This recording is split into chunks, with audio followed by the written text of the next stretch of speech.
Some men run from silence. They fill their lives with noise, with constant conversation, with the endless buzz of distraction. They call it being busy, a desperate attempt to outrun the one thing they truly fear, the quiet confrontation with themselves. Miyamoto Musashi, the undefeated swordsman, understood this fear, and he chose to walk directly into it. He knew that the greatest battlefield was not the one littered with defeated opponents, but the one within his own mind.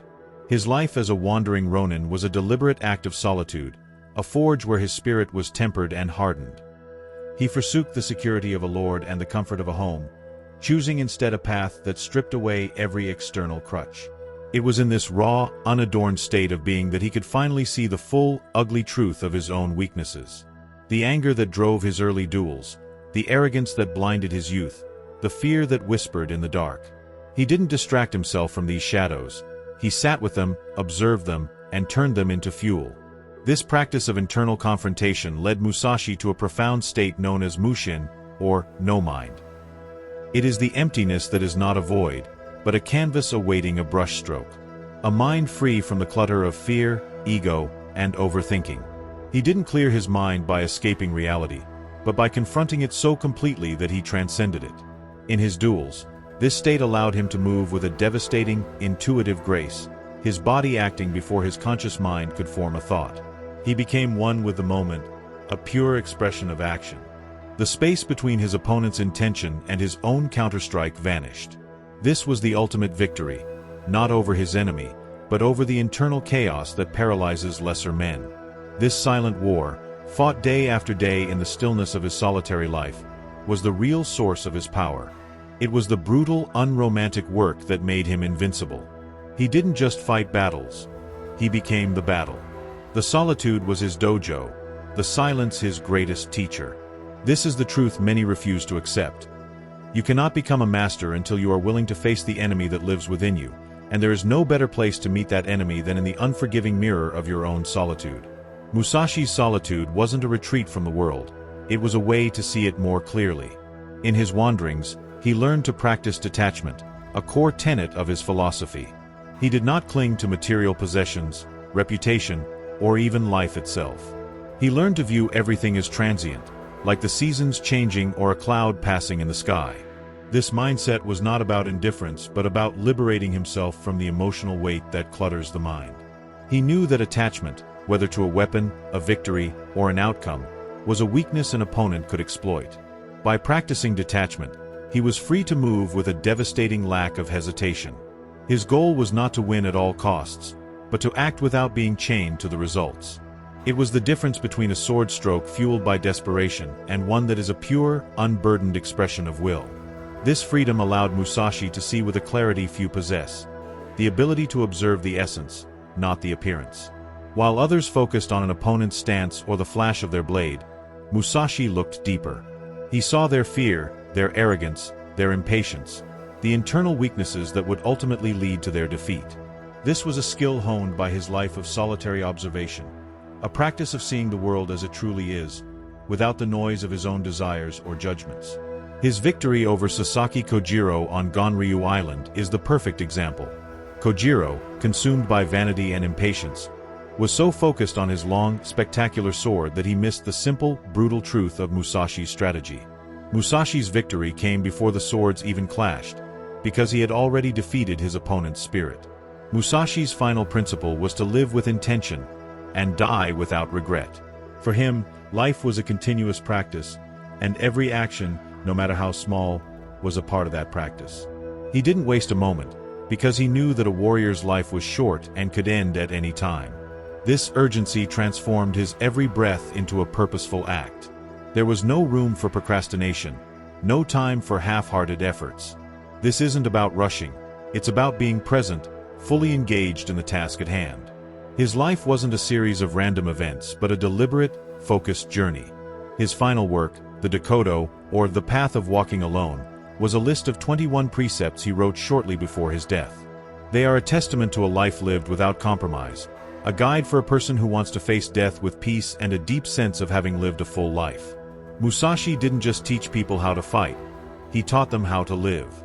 Musashi's most enduring legacy is not his countless victories in duels, but the philosophical roadmap he left behind in The Book of Five Rings. This is a book on strategy, not just for the battlefield, but for a life well lived. He didn't write it for swordsmen alone, he wrote it for any man seeking mastery. In this text, Musashi breaks down his philosophy into 5 rings: earth, water, fire, wind, and void. The earth ring is about seeing reality as it is, with brutal honesty. It's the moment you stop lying to yourself about your weaknesses and accept the uncomfortable truth. The water ring teaches you to be like water, to be formless and adaptable, flowing around obstacles rather than smashing into them. This is the art of strategic flexibility, knowing that a rigid plan will always fail against an unpredictable world. The fire ring is about using your emotions as fuel. Musashi didn't believe in suppressing anger or frustration. He believed in aiming it at your own mediocrity, not at others. It's the difference between self-destruction and self-improvement. He saw anger as a powerful, transformative energy that, when properly directed, could forge an unstoppable will. The wind ring is about understanding the traditions and approaches of others. Musashi wrote about other sword schools not to mock them, but to understand their weaknesses and, more importantly, to keep himself humble. He knew that the greatest arrogance is to think you have nothing left to learn. It is the constant study of others that prevents you from becoming complacent and makes your mastery a living, evolving thing.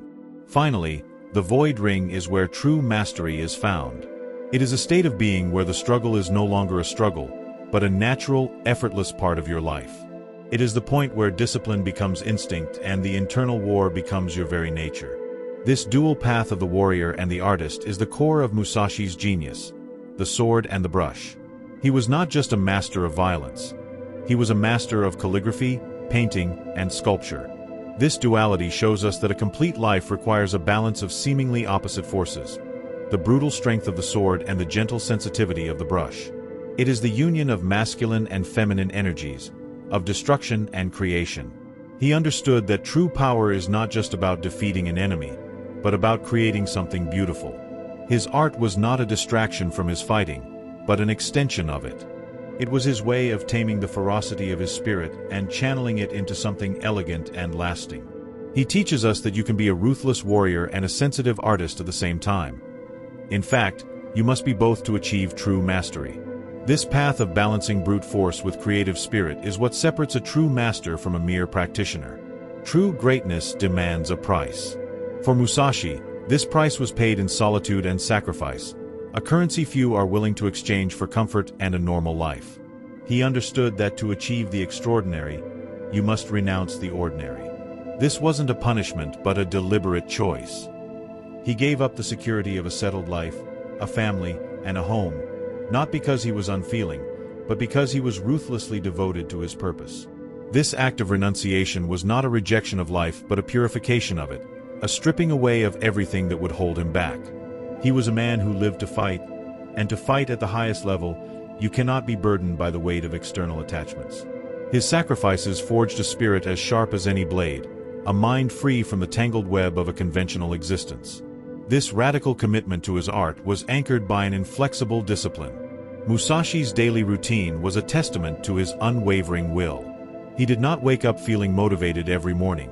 He woke up and did the work because it was his purpose. His discipline was a bridge between his ambition and his actions. He trained his body and mind relentlessly, without excuses, even when there was no one to impress and no duel on the horizon. This wasn't a choice. It was a law he lived by. He knew that discipline is the very soil in which true freedom grows. It is the practice of doing the hard, uncomfortable work that allows you to act with a graceful, unthinking ease when the moment of truth arrives. It is the repetitive, often boring, work that builds an unshakable foundation of confidence and skill. Musashi's solitude was the perfect catalyst for this discipline.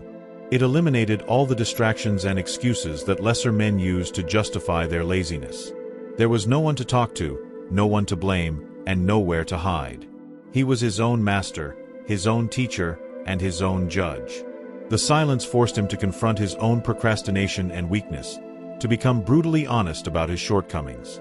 This is the profound, often terrifying, power of solitude. It forces you to become the master you have always needed. Musashi's path was not one of perpetual victory and clear purpose. It was a human path, filled with darkness and doubt. The loneliness he embraced was a double-edged sword, forcing him into a dark night of the soul. There were moments when the isolation was not a tool for growth but a heavy burden. It was in these periods of extreme solitude and despair that he was forced to face his deepest fears and insecurities. He could not run from his demons because there was nowhere to go. This was the crucible where his true strength was forged. He didn't find enlightenment in a serene monastery. He found it in the relentless, silent war against his own mind. He used these moments of profound discomfort to purify his spirit and strengthen his resolve, transforming despair into a powerful source of determination. This internal battle was intensified by the constant wisdom of death. The samurai's life was lived in the shadow of the blade. Every duel could be his last. This proximity to death was not a cause for fear, but for an intense focus and clarity.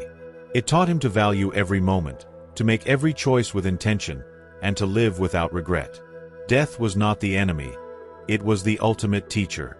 It stripped away all pretense and all that was unnecessary, leaving only the essential. By accepting that death was a natural part of his journey, he was freed from the fear that paralyzes others. He was able to move in combat without a thought for his own survival, which paradoxically made him even more dangerous. This is the ultimate paradox of the warrior's path. By embracing the possibility of death, you find a more profound way to live. This is where the path of the warrior and the path of the spiritual seeker converge, in the illumination through confrontation. True spiritual power is not found in avoiding conflict, but in facing it head-on. The greatest battle is not with external opponents, but with the parts of yourself that you would rather ignore. It is only by confronting your shadow, your anger, your fear, your arrogance, that you can integrate these parts and become whole. Musashi's duels were not just about winning. They were a spiritual practice, a ritual of self-discovery. Each opponent was a mirror, reflecting a part of himself he needed to understand and overcome. He didn't just defeat men, he transcended himself in the process. He teaches us that the path to spiritual awakening is not a gentle, passive journey, but a brutal, honest, and transformative confrontation with the self. For Miyamoto Musashi, the path of the sword was a path to a deeper truth, a way of reaching beyond the physical world and into the spiritual. He found his inner sanctuary not in a temple, but within himself.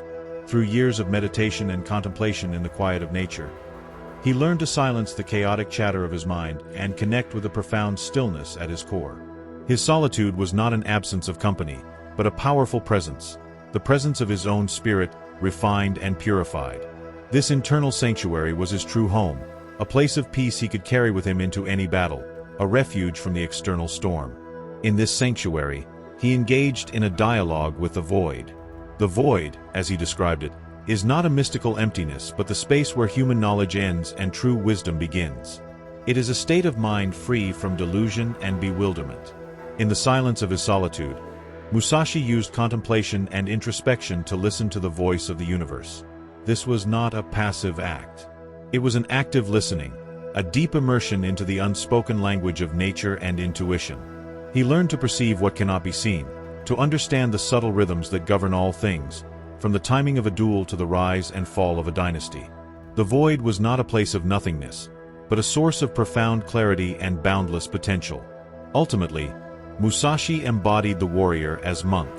He united the martial path with the spiritual path, proving that the pursuit of physical mastery and the search for spiritual enlightenment are, in essence, the same solitary journey.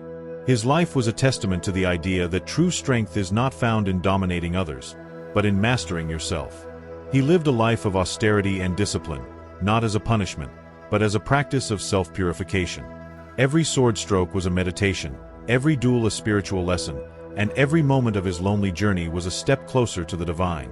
The path of the warrior is not a quest for victory, but for transcendence. It is the understanding that the ultimate battle is against your own limitations, and the greatest victory is the one you win over yourself. This is the truth that awaits anyone brave enough to walk the path of the lone warrior.